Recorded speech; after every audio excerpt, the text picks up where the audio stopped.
Le dimanche 9 février 2025, le mouvement Génération Verte pour Thiam a organisé sa rentrée politique au centre pilote de Port-Bouët. L'événement avait pour objectif de mobiliser en faveur de l'élection de Tidjane Thiam, président du PDCI, à la présidentielle du 25 octobre 2025. Plusieurs personnalités étaient présentes, dont le professeur Gnamien Yao, membre du bureau politique du PDCI, le député Doo Simon, président du groupe parlementaire du PDCI, représentant du ministre Abdelaziz Thiam, et l'honorable Akoto Olivier, député de Daoukro. Le conseiller municipal Éric Gnamaka Dogbo, président de Génération Verte pour Thiam, a dévoilé le thème de la campagne « Allons au palais ». Il a souligné que l'élection de Tidjane Thiam représente un défi à relever et un pari à tenir. Le professeur Gnamien Yao, lors de sa conférence sur le thème « Allons au palais », a présenté Tidjane Thiam comme la personne capable de mener une alternance démocratique pour le bien des Ivoiriens. Le député Doo Simon a quant à lui répondu aux interrogations concernant l'éligibilité de Tidjane Thiam en raison de sa nationalité, affirmant qu'il est bien ivoirien et éligible de par son lignage parental.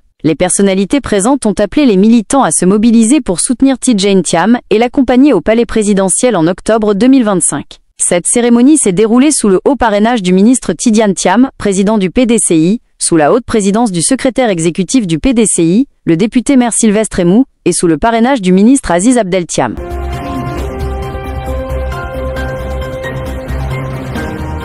Permettez-moi de saluer Monsieur le ministre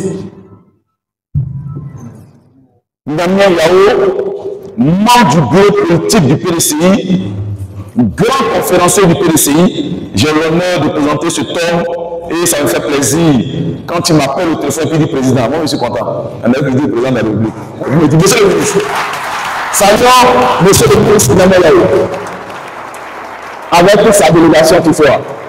Permettez-moi de saluer l'honorable député de Daoukro, le secrétaire exécutif, Akoto Olivier.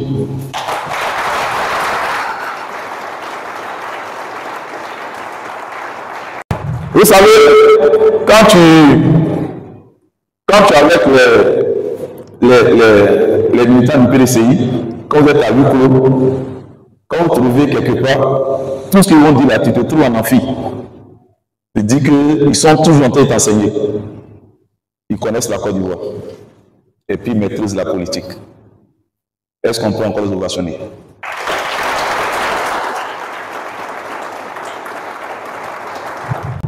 Camarades, quelqu'un pourrait dire qu'il est l'heure. Il est là pour aller où? Il est là pour aller où? Il est là pour aller où? Au palais. Et quand on va au palais, on se prépare pour aller voter. N'est-ce pas? Mais je ne peux pas comprendre. J'ai entendu les militants du PDCI, non pas du RHDP. J'ai écouté la présidente des femmes du RHDP. J'ai écouté le ministre Mamadou. Ils disent qu'ils ont fait le tour de la Côte d'Ivoire et que tous les Ivoiriens ne seront pas au pouvoir encore. Attendez.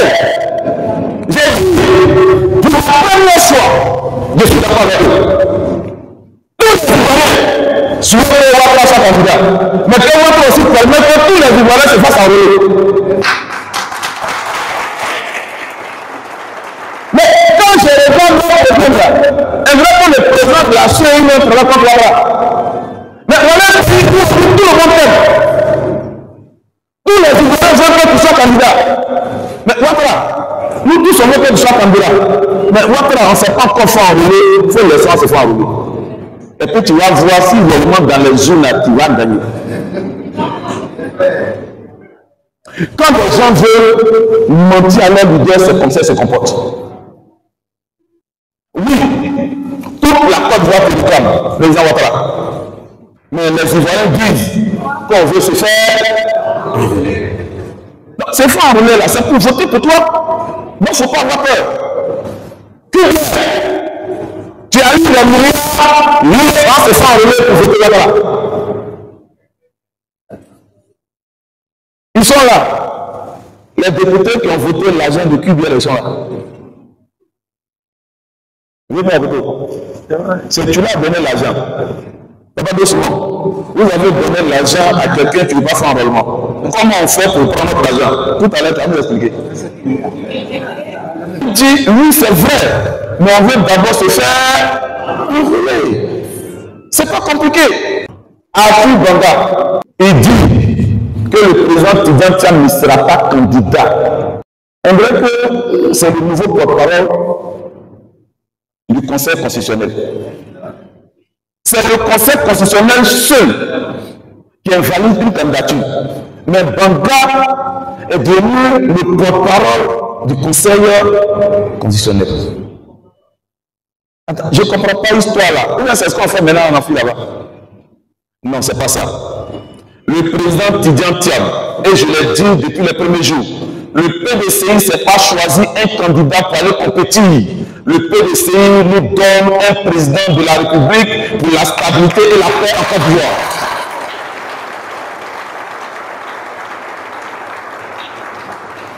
Nous ne sommes pas PDCI. J'ai été directeur de campagne du président Laurent Gbagbo, premier président de la jeunesse du projet. Éric Lamaka a rédigé les tests du projet en parti politique. Je sais de quoi je parle. Quand j'ai vu l'horizon, quand j'ai vu l'oiseau, quand j'ai vu l'aigle, quand je vois la station politique, la stabilité là, dépend d'une seule personnalité et d'une personne. Dieu nous a donné un homme. Dieu s'est choisi un homme. Et Dieu a donné la Côte d'Ivoire, Tidjane Thiam. Chers amis, n'écoutez pas ce qui se passe dehors. Comme les Français, il est Libanais, il est Ambulance, on n'est pas là pour ça. Le PDCI, pour diriger ce parti-là, tu ne peux pas être un étranger. C'est faux. C'est faux. On connaît le PDCI. C'est le parti le plus structuré en Côte d'Ivoire. Donc quand le PDCI se choisit quelqu'un, on ne sait pourquoi. Maintenant, en cours de route, il veut faire autre chose. Mais pour moi, quand ils ont choisi quelqu'un, c'est qu'il y a une vision derrière. Et si nous sommes là aujourd'hui, c'est que nous avons fait le bon choix. Et je vais te dire, là où tu es assise, là où tu es assis, tu es assis au bon endroit. Et ça, tu dois t'attendre pour ça.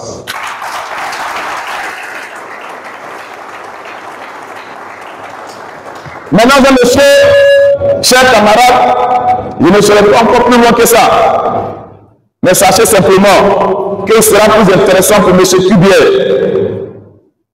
que nous partons à l'enrôlement. J'avais dit, et je vous avais dit dès le départ que le président Alassane Ouattara ne sera pas candidat. Et pourquoi je le disais? C'était pour le respect de notre président de la République. C'était pour son respect. C'était pour son respect que lui-même avait dit qu'il ne sera pas candidat, qu'il ne va pas faire un 4e mandat. C'est tellement pour son propre respect qu'il dit qu'il aura 83 ans. Qu'à 83 ans, on ne réfléchit plus. On laisse une nouvelle jeunesse. Mais si tu veux humilier un vieux en public, c'est pas bon. Monsieur le Président, nous ne voulons pas vous humilier. Monsieur le Président, nous ne voulons pas vous humilier. Monsieur le Président, nous n'allons pas vous humilier. Laissez la Côte d'Ivoire à une nouvelle génération. Laissez la Côte d'Ivoire à une nouvelle génération. Le RHDP s'est même choisi en cachette. Ils se sont cachés pour aller chercher Tidjane Thiam pour être candidat. Le même RHDP là. Mais il est là. Il ne vient pas pour mettre le président Ouattara en prison. Il est le seul aujourd'hui qui a présenté qui s'exprime, c'est pas son fait, c'est pas la parole. Et nous avons la parole. Chers camarades, 2025 n'est plus loin. Revenons nos bases. Nous allons commencer les différentes tournées. Et là, nous sommes arrivés, c'est pour gagner ces élections. Et un père ingénieur, depuis près de 30 ans, c'est son projet, aujourd'hui que le projet de toute la Côte d'Ivoire. Je pense qu'on doit quitter les 12 chantiers de l'éléphant d'Afrique là pour aller maintenant à 30. Et lui qui a les 12 autres là, il arrive.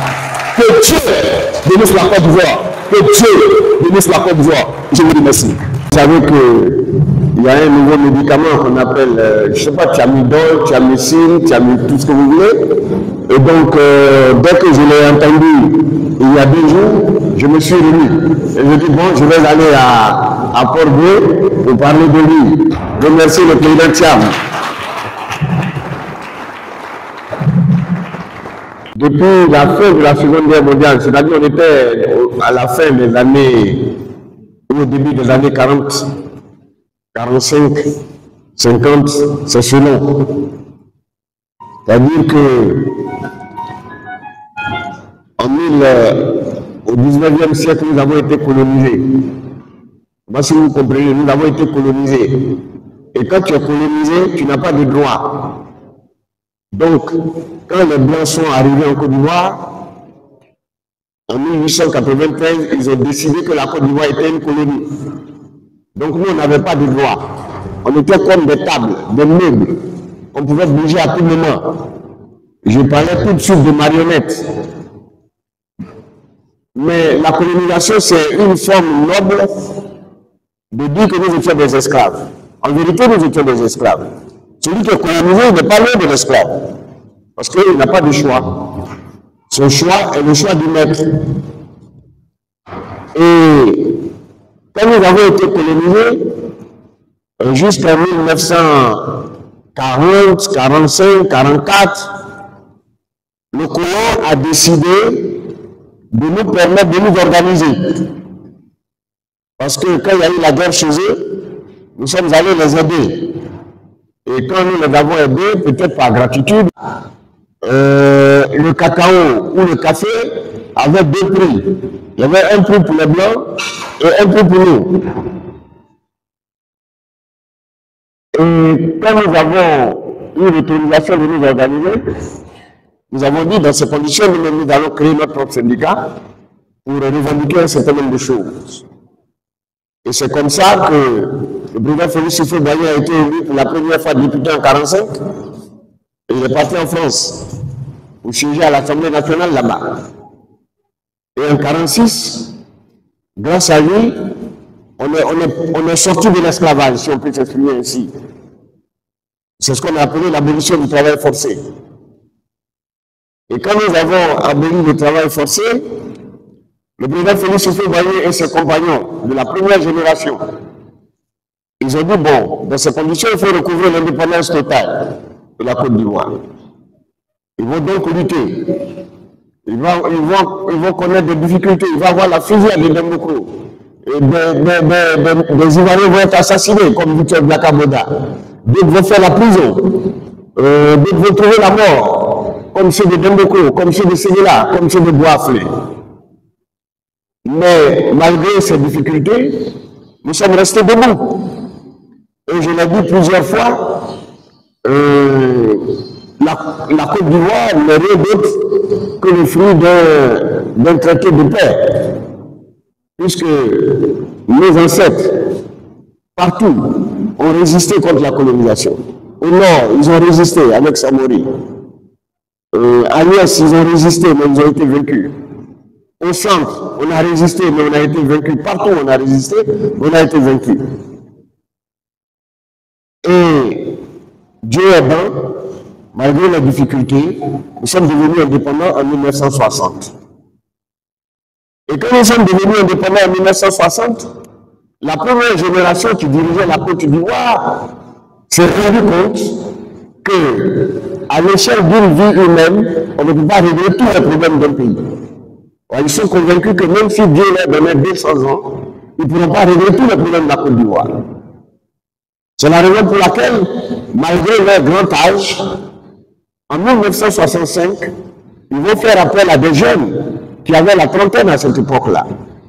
Les Bédier, les Wicher, les Savadogo, les Diawara, et ces aînés à qui nous témoignons notre gratitude, les Oufoué, les Yassé, les Gabo, les Anoma, pour ceux qui connaissent l'histoire de la Côte d'Ivoire, les Dabier, ils vont se réunir et ils vont dire, bon, écoutez, dans une trentaine d'années, ces jeunes gens doivent prendre la relève. Donc vous comprenez que prendre la relève ou prendre sa retraite, Ça ne veut pas dire que vous ne valez rien. On n'insulte pas quelqu'un parce qu'on lui dit de prendre la retraite, au motif qu'il a bien travaillé. Je crois que monsieur le député, aller à la retraite, c'est un droit. Puisqu'on lui dit, admis à faire valoir ses droits à la retraite. Donc, celui qui travaille, même s'il travaille bien, il doit savoir qu'un jour viendra où il plaira à Dieu, où il plaira à la communauté de lui dire, parce que tu as bien travaillé, il faut aller à la retraite. Oui, c'est pas nous qui l'avons inventé, mais il faut gagner, on compris ça très tôt. Il faut gagner Yassé, Gado, Antoine Konakanga, Madame Hortense Akangui, toutes ces personnalités de premier plan, de première génération, ceux qui ont bâti la Côte d'Ivoire, que nous appelons les pionniers de l'indépendance, ou les pionniers de notre bonheur, ou les pionniers de notre union, ont intégré très tôt que dans la marche d'une nation, d'un pays, à un moment donné, il y a une génération qui travaille, et puis, quand elle a bien travaillé, elle prend sa retraite pour passer le témoin à une autre génération. Donc, demander à une génération devancière de prendre sa retraite au motif qu'elle a bien travaillé, ce n'est pas une injure. Voilà, on peut voir que là, dans 4 ans, je m'en vais à la retraite. Et je ne suis pas jaloux parce que le bureau que j'occupe a été occupé par des gens avant moi. Donc, être allé à la retraite, ça ne veut pas dire que je ne veux rien. Ça ne veut pas non plus dire que je suis le plus intelligent. Ça ne veut pas non plus dire que je suis le moins intelligent. J'aimerais ça se comprendre dès le départ, pour que on ne fasse pas d'amalgame. Alors, quand on a dit cela, on comprend que le PDCI-RDA, qui est né en 1946, a inculqué à ses militants de grands principes. Et un des grands principes, c'est que quelle que soit l'action qu'un militant du PDCI pose, il doit, ce militant-là, se conformer à toutes les lois de la République. Donc, si vous voyez un militant qui veut devenir président, c'est qu'il s'est engagé à se conformer à toutes les lois de la République. Il n'a pas de leçons à recevoir de qui que ce soit. Et vous suivez mon regard. Donc, dites aux donneurs de leçons qui sont arrivés trop tard dans un monde trop vieux. Trop vieux. Trop vieux. Donc, ce n'est pas à Tidjane Thiam qu'on va donner des leçons de conformité aux lois de la République. C'est dans son ADN. Il est né avec. Il est né, c'est-à-dire que dans son comportement de tous les jours, on lui a appris quand il était petit que quand tu veux diriger la Côte d'Ivoire, il faut t'engager à te conformer aux lois de la République. Et voilà, vous voyez un tel monsieur d'une envergure internationale qui va s'engager à se mettre au service de la Côte d'Ivoire par la loi des générations, en piétinant les textes de son pays. Vous imaginez ça? Normalement, si on n'est pas allemand, on ne peut pas dire ça un seul instant du président Tidjane Thiam. Donc, considérez que tous ceux qui disent un certain nombre de choses, c'est parce qu'ils n'ont rien à faire. Le président Thiam vous a parlé et vous avez compris, non? Vous avez compris que qui veut aller loin menace sa monture. Alors Thiam veut aller où? Au palais. Et ça s'est dessiné quand? Depuis longtemps. Alors quelqu'un qui veut aller au palais, qui commence à faire ses bagages depuis 1996, ou nous, je dirais même 94. Parce que quand il devient à 32 ans directeur général du BNET, conseiller spécial du président de la République pour des questions stratégiques, et vous savez qu'il n'y a pas de stratégie sans anticipation. C'est-à-dire que quand on dit que quelqu'un fait de la stratégie, c'est que c'est un charlatan de tel niveau. On dit que lui, il voit demain. Alors, un tel monsieur qui très tôt a appris à voir demain, vous croyez qu'il va avancer sans ménager sa monture? Mesdames, messieurs, je vous laisse apprécier et je vous laisse juger ceux qui parlent avec légèreté du président Tidjane Thiam. Merci beaucoup. Je tenais à fermer cette parenthèse parce que beaucoup ne comprennent pas pourquoi le président a fait des sorties sur le processus qu'il a finalisé, notamment, c'est ça, notamment renoncer à sa nationalité française pour pouvoir être exclusivement ivoirien. On est d'accord? Et vous savez que quand vous avez une autre nationalité, c'est comme si vous étiez dans un mariage. Dieu seul sait combien de temps prennent les divorces. On prend le temps de s'organiser parce qu'il y a des ajustements à faire, il y a à mettre de l'ordre dans ce bagage. C'est ce que le président a fait. Et le président a commencé il y a très longtemps. Donc ceux qui ont fait acte de voyeurisme ou qui ont été manipulés, tant pis pour eux. Tant pis pour eux. Mesdames, Messieurs, le thème qui m'a... Enfin, on m'a proposé de développer un thème qui s'appelle « Allons au palais » en octobre 2025 avec le président Tidjane Thiam. J'ai compris cette question, cette problématique à travers deux questions. Pourquoi nous allons au palais avec Tidjane Thiam et comment nous allons? Si on dit allons à Paris, si quelqu'un te dit allons à Paris, la première question c'est on va à Paris, pourquoi faire? Pourquoi nous allons à Paris? Et la deuxième question c'est comment on va à Paris? Voilà. Est-ce que j'aurai un peu d'argent de poche et mes enfants qui sont là, qui vont s'occuper d'eux, etc., etc. Donc voilà, sur le député, voilà comment j'ai compris la question. Pourquoi aller au palais avec le président Tidjane Thiam? Et j'ai dit, premièrement, nous allons au palais avec le président Tidjane Thiam par devoir et par responsabilité. Alors le devoir c'est quoi? Le devoir c'est que quand on a l'âge du président Tidjane Thiam, c'est-à-dire la soixantaine est révolue, et qu'on est ivoirien, c'est qu'on a deux générations d'Ivoiriens devant nous qui ont travaillé pour la Côte d'Ivoire et qui sont pas loin d'être à la retraite. Et quand une génération va à la retraite, par la loi de génération, une autre génération lui succède. Donc c'est par devoir. Ça veut dire que même si Tidjane Thiam ne veut pas, mais aujourd'hui il a l'obligation morale d'être prêt pour aller prendre la relève de ceux qui sont déjà au palais depuis quelque temps quand même, qui ont bien travaillé. Mais quand tu as bien travaillé, la récompense, c'est que, bon, c'est que tu sois à la retraite, volontairement ou involontairement. Est-ce que vous n'avez pas été content de voir l'autre jour à la télévision, à l'investiture du président Donald Trump, le passe-président américain, c'était joli. On est d'accord? On ne va pas nous habituer à vivre éternellement dans un désert d'anciens présidents. Il faut bien que notre désert soit fleuri d'anciens présidents. Vous avez vu Obama, c'était joli à voir. Vous avez vu Bill Clinton, c'était joli à voir. Vous avez vu quoi? M. W. Bush, c'était joli à voir. Mais ça ne veut pas dire qu'ils ont démérité de la nation ivoirienne et de américaine. On est d'accord?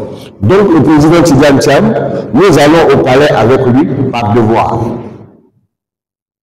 Nous allons aussi au palais avec le président Tidjane Thiam par responsabilité.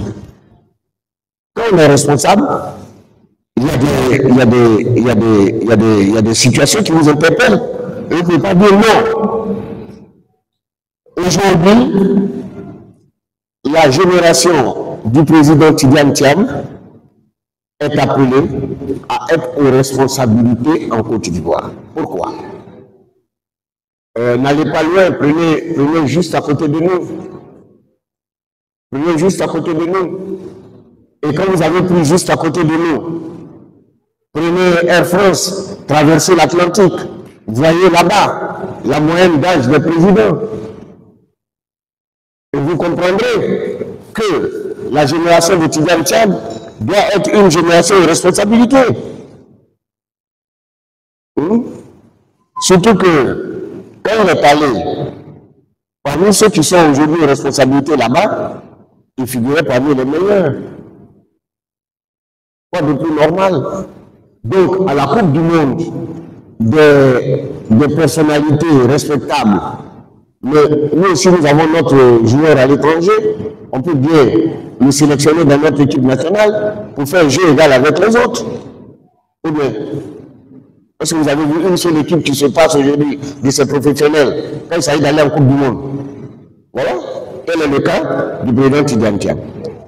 La première raison sur laquelle je vais insister un peu, c'est que nous allons au palais avec le président Tidjane Thiam parce que l'alternance est l'oxygène de la démocratie.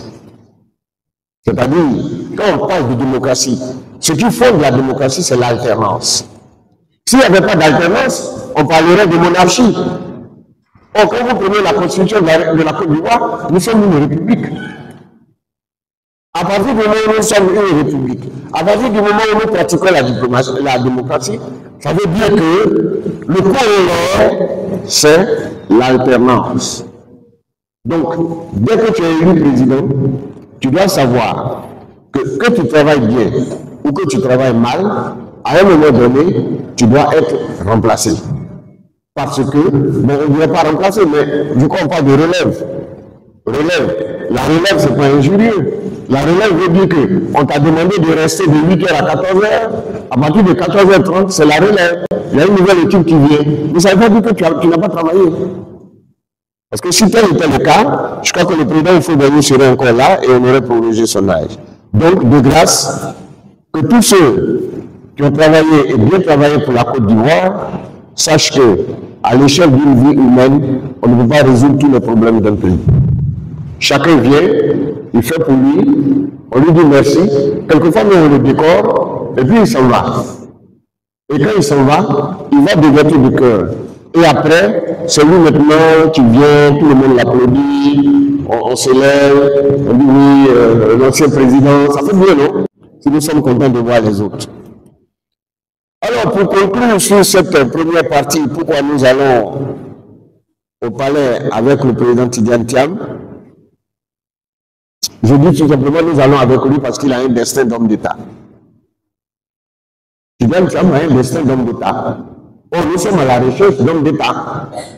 Pourquoi? Parce que pendant 25 ans, on a l'impression qu'on a fait la politique d'une certaine façon et notre tête même a failli rester dedans.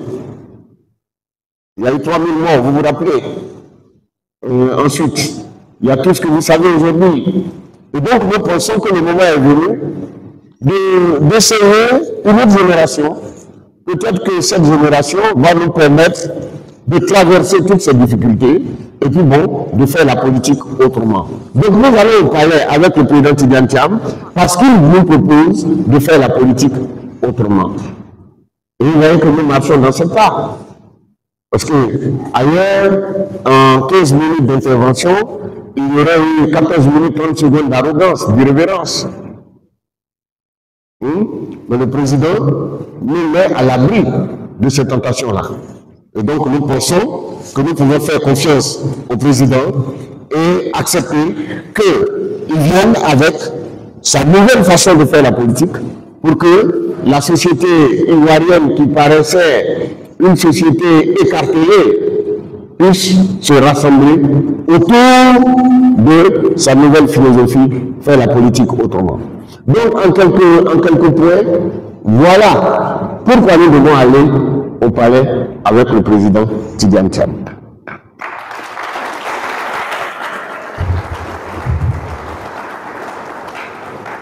Bon, le point que nous devons voyager avec lui jusqu'au palais. La question c'est comment on va? Vocation, gardez votre calme, soyez à l'image de votre président, soyez à l'image de votre champion, qui est un homme de paix. Il est un homme de paix. Et il a dit, quand ce qui est diabolique, quand ce qui est, vous vous trompez une fois, c'est une fois. Mais quand vous vous trompez tous les jours, c'est-à-dire quand vous vous mettez en colère tous les jours, c'est que vous portez dans vos pas ce qui est diabolique. C'est la raison pour laquelle vous ne le verrez jamais s'emporter. Parce qu'ils pensent que les problèmes que nous connaissons, nous les avons vus. Ensuite, monsieur le député, pour aller avec le président, il faut privilégier la théorie du village propre. Le président nous demande de privilégier la théorie du village propre. C'est-à-dire quoi? Faire ce qu'on t'a demandé de faire. On est d'accord? faire ce qu'on t'a demandé de faire en le faisant bien. Ne pas faire ce qu'on ne sait pas faire. Voilà. Parce que quand tu t'engages à faire ce que tu ne sais pas faire, tu perds le temps à l'équipe. Et donc, le corollaire de cela, c'est que le président nous demande de travailler en équipe. Il nous demande de travailler en équipe. Il dit que on doit gagner en équipe parce que quand on gagne en équipe, tout le monde gagne. Mais si, à partir d'un one-man show, toi seul tu gagnes et que 3 personnes sont encore derrière, ça retarde l'équipe. Donc le président nous demande de travailler en équipe. Le président nous demande aussi de planifier nos actions. Parce que quand on planifie les actions, on gère bien les moyens. Plutôt que de se lever et d'agir par à-coup. Donc le président nous demande de faire cela. Il dit de privilégier le travail en équipe. Mais le président aussi, je l'ai dit la fois dernière, le président nous dit, partout où nous vivons, nous devons tout faire pour transformer notre désert en paradis. Et comment on transforme ce désert en paradis? On transforme ce désert en paradis en identifiant ses forces et ses faiblesses. Chacun d'entre nous a des forces, chacun d'entre nous a des faiblesses. Il ne faut pas cacher tes faiblesses. Si tu penses que dans un domaine, tu es faible, il faut te faire aider. Si tu penses que dans un domaine, tu es fort, ce n'est pas la peine de garder ça pour toi seul. Il faut aider l'autre à être à peu près au même niveau que toi, et vous allez voir que l'équipe...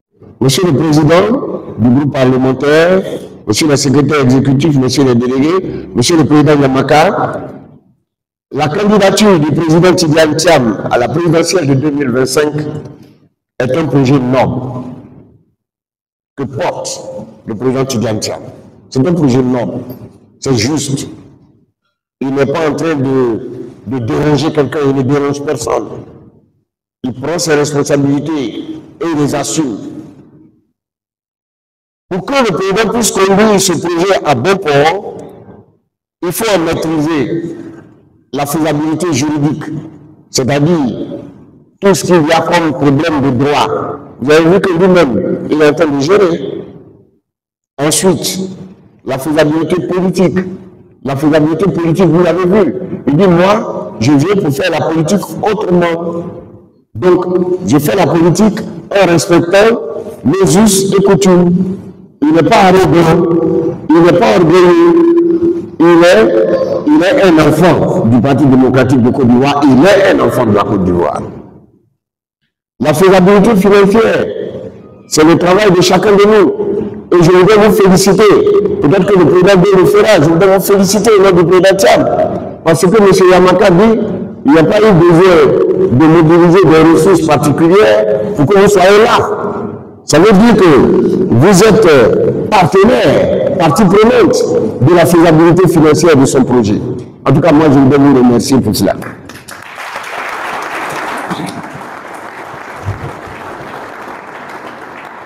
Le président veut qu'ensemble, nous maîtrisions la faisabilité technique de ce projet-là. Technique. Et vous avez vu qu'il a privilégié les technologies de l'information et de la communication. Voilà. Donc, il souhaite que chacun d'entre nous puisse se mettre à ces nouvelles technologies pour que nous puissions parler le même alphabet, pour que nous puissions être efficaces en même temps. Il parle de la faisabilité sociale. Le président vous a dit qu'il ne vient pas seulement pour les ingénieurs, il ne vient pas seulement pour les maçons, il ne vient pas seulement pour les couturiers, il vient pour tout le corps social. C'est la raison pour laquelle un des piliers de son projet, c'est la société. La société. Le président dit qu'il vient pour que tout le monde puisse être heureux en même temps. Et qu'il n'y ait pas de gens heureux au moment où d'autres sont malheureux. Il souhaite que nous puissions profiter chacun en fonction de ses capacités de la richesse nationale. Et donc, c'est ce que j'ai appelé la faisabilité sociale. Le président parle de la faisabilité diplomatique. Et vous le savez, le président dit qu'on ne peut pas vivre en paix si on n'est pas en paix avec ses voisins. C'est ce que j'ai appelé la faisabilité diplomatique. Donc le président s'engage à ne poser aucun acte qui puisse fâcher les autres. Il s'engage à s'inscrire dans une dynamique de respect mutuel. Parce que, entre États souverains, ce qui vous permet de vivre en harmonie, c'est le respect mutuel. C'est le respect mutuel. Le président parle aussi de la maîtrise de la faisabilité stratégique de ce voyage que nous devons faire.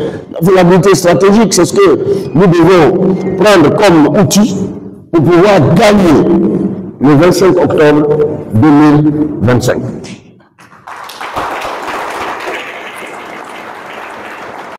Le papa de M. Thiam, il est venu en Côte d'Ivoire ici en 1946. 46. Il avait la nationalité française. Il n'était même pas sénégalais. Parce que le Sénégal, la nationalité sénégalaise n'existait pas. Soit là-bas, on était indigène, hein? Et puis il y a des gens qui ont eu la chance, parmi les indigènes, il y a des noirs qui avaient la nationalité française. Et lui, il en faisait partie. Il est venu en Côte d'Ivoire, il a épousé une femme aussi métisse, mais Akoué, deuxième Sokoro. Donc son père et sa mère, ce sont des Ivoiriens. Aujourd'hui, en 2025, il se trouve encore des gens au plus haut niveau de la Côte d'Ivoire qui vont parler de nos origines. Vous allez accepter ça? Vous allez accepter ça? Écoutez, dites à ces gens-là, ils n'ont qu'à arrêter ça. Ils n'ont qu'à arrêter ça. La Côte d'Ivoire s'est construite par la diversité, par notre union dans la diversité. C'est ça qui fait notre force. J'étais à Paris dans une interview devant une télé. J'ai dit, mais quand vous voyez Copa Barry dans les poteaux là, vous dites qu'il est pas de Guinée? Son nom Barry là, c'est un nom d'origine guinéenne. Même, souvent même aussi burkinabé. C'est un peu. C'est un Ivoirien. Ce débat là, mes chers frères, je suis venu vous dire aujourd'hui, avec mes frères ici, que vous passez un message à tous ceux qui veulent l'entendre dans ce pays, du plus petit au plus grand. Quittez dans ça.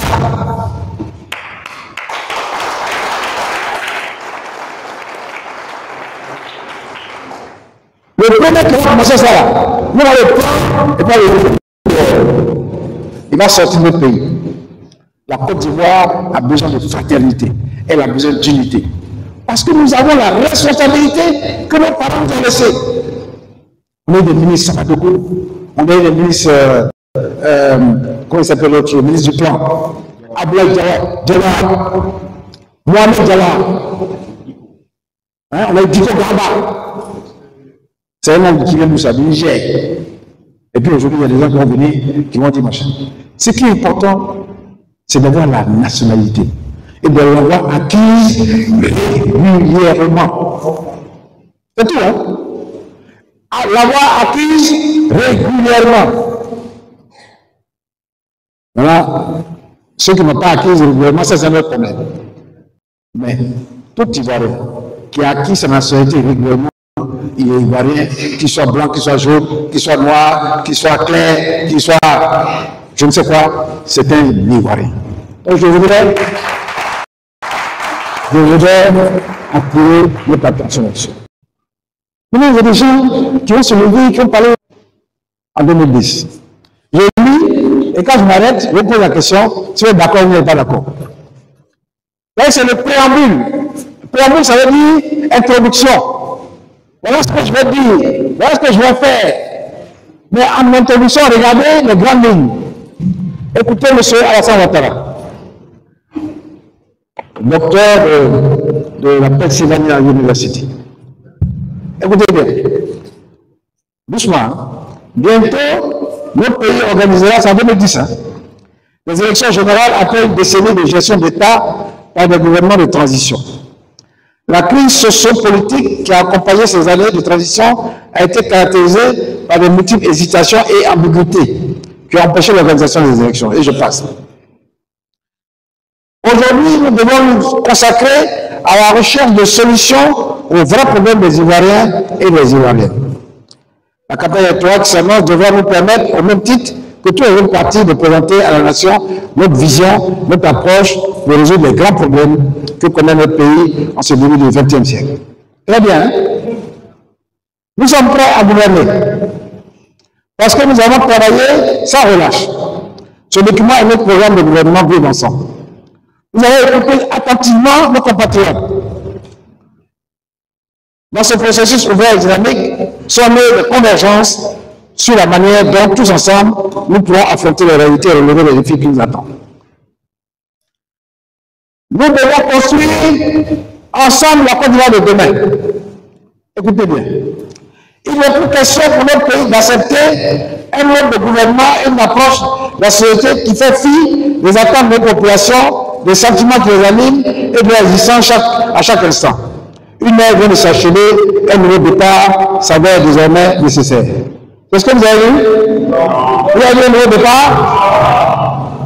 Notre ambition première pour la Côte d'Ivoire, c'est d'affermir la démocratie. C'est ce que vous avez vu? Vous avez vu l'affirmation de la démocratie? Nous voulons associer, écoutez bien, c'est M. le docteur Yabala qui dit ça. Hein? Nous voulons associer toutes les Ivoiriennes et tous les Ivoiriens au renouveau de la Côte d'Ivoire. Car la démocratie exige l'intervention permanente du peuple dans le processus de prise de décision. Vous êtes intervenu de manière permanente? Vous êtes intervenu de manière permanente? Il n'y a pas de délégation absolue de la souveraineté. Et aucun de nous ne doit s'arroger le droit de confisquer la parole au peuple. C'est le monde de l'illusion. Il est donc indispensable que chacun contribue à l'édification et à la consolidation de la Côte d'Ivoire de demain. Nous prouverons tous ensemble comment une vision et un véritable projet pour notre pays sont susceptibles d'abolir les barrières artificielles dressées entre les Ivoiriens et d'ouvrir une ère de prospérité. Les barrières artificielles, elles ont été détruites. Les barrières artificielles ont été détruites. Nous avons toutes les raisons d'espérer. Il y a des petits pénibles que nous venons de vivre en dépit de ce brusque et violent retour en arrière. Nous avons été imposés, tous nos statuts, tous nos atouts ne se sont pas envolés. Souvenez-vous comment, sur le guide du président Foubayi et sous son impulsion, nous avons posé les fondements de la démocratie en Côte d'Ivoire. Un climat nouveau s'était installé, favorable à l'enracinement de la rigueur dans la gestion des affaires, etc. Nous faisons démarrer sur la base de la libre entreprise d'économie par une exploitation rationnelle des atouts formidables dont nous disposons. Des ressources naturelles, un potentiel agricole, des ressources humaines de qualité, mutuelles, la réconciliation. Allez dans les villes intérieures, même souvent dans les quartiers, dès qu'il y a un problème entre deux communautés, ça se transforme en guerre. Et pourquoi? Parce que les gens ont encore en eux les stigmates de ce qu'on a vécu. Parce que le gouvernement, moi j'ai posé la question un jour à mes parents de l'Ouest. Et quand vous avez souffert là, est-ce qu'il y a quelqu'un qui est venu ici au village, qui a dit mon frère, Yacoub, ce qui s'est passé là, oublions ça. Les gens font des tournées pour fêter l'eau, pour fêter l'électricité, machin, tout ça. Mais allez voir Yamaka pour dire Ato. Pardon, ce qui s'est passé là, oublions ça. C'est plus important que vous faites de l'eau qu'on fait. Vous venez à faire de l'eau, et tout. Nous, avant, quand on était petit, on allait dans les pompes collectives. Hein? Il y avait des pompes collectives, on allait tous prendre l'eau. C'était bien.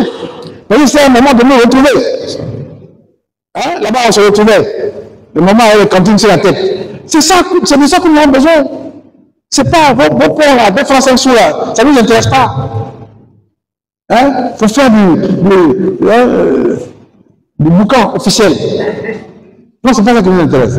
C'est que ce que nous voulons, c'est de retrouver la Côte d'Ivoire fraternelle, unie, prospère, où on s'engage ensemble. On va faire de grandes choses ensemble. Oui, on peut le faire, on va le faire. Mais ce n'est pas pour un groupe, c'est pour nous tous. Nous voulons un développement équitable pour tout le monde, pour tous nos enfants, dans tous nos villages. Un développement équitable pour tous. Des régions qui ont souffert. C'est dans son programme. C'est écrit droit sur blanc. Mais il ne l'a pas fait. C'était juste pour flatter le bailleur. Mais le fond, il n'a pas fait. un développement équitable.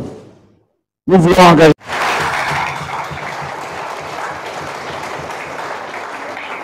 Et il a dit, pourquoi? Parce que nous avons un héritage à assumer avec responsabilité, individuellement et ensemble. C'est ça. Et comment? C'est ensemble, solidairement, avec détermination, que personne ne nous effraie avec les petits aménagements publics là. Non, ça c'est de l'amusement. Nous sommes très sérieux. Vous êtes très sérieux. Et comme on travaille sérieux là, est-ce que quelqu'un peut nous provoquer? Hein? Est-ce que quelqu'un peut nous provoquer?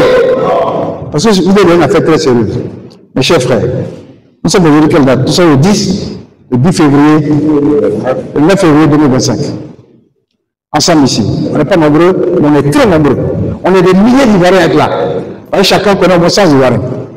Et nous pouvons aller, chacun dans notre quartier, partout dans nos familles, pour dire, avec Cheikh Tidjane Thiam là, nous allons transformer ce pays. Nous allons transformer ce pays. Nous allons retrouver l'héritage de nos parents. Et puis nous-mêmes là, on va tracer le chemin de notre destin. Le destin de la fraternité. Le destin de l'union ensemble. Le destin qui permet à nos enfants, ils vont compétir avec les enfants des Blancs. Ils vont compétir avec les enfants des Chinois. Et ils seront meilleurs que les Chinois et les Américains et les Français et qui vous savez. C'est de ça que nous savons. Un régime commence à être opposant de l'opposant, c'est la nouvelle. Quand tu es au pouvoir, tu deviens opposant de l'opposant. C'est qu'il y a un problème. Les Chinois ont dit, quand on voit qu'on commence à lancer une pierre, si un arbre, c'est qu'il y a un bon fruit là-bas. En même temps, le président a pu créer ce RDA, on a 8 mois de fonction, c'est de lui ce qu'on la Côte d'Ivoire. Ça, c'est bon pour nous. C'est bon pour nous. Et vous n'avez pas peur. C'est une tempête, ça va se calmer. Parce que le prince Thiam, c'est lui qui est créé et c'est lui qui va prendre le pouvoir bientôt. Et comme il y a un slogan, tous ensemble, il n'y aura pas de distinction.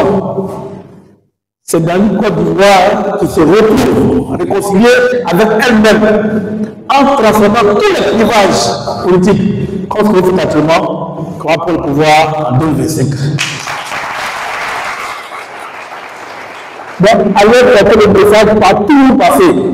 Vous avez dit que le Philippe de la Côte d'Ivoire, c'est Tidjane Thiam. Ça, c'est une chose que vous avez dit. Et on va prendre le pouvoir avec tout le monde. Et ceux qui sont là, qui aient la force et le courage de l'alternance. Et rien ne va se passer. Et ensemble, on va construire un peu la meilleure Côte d'Ivoire. Je vous remercie.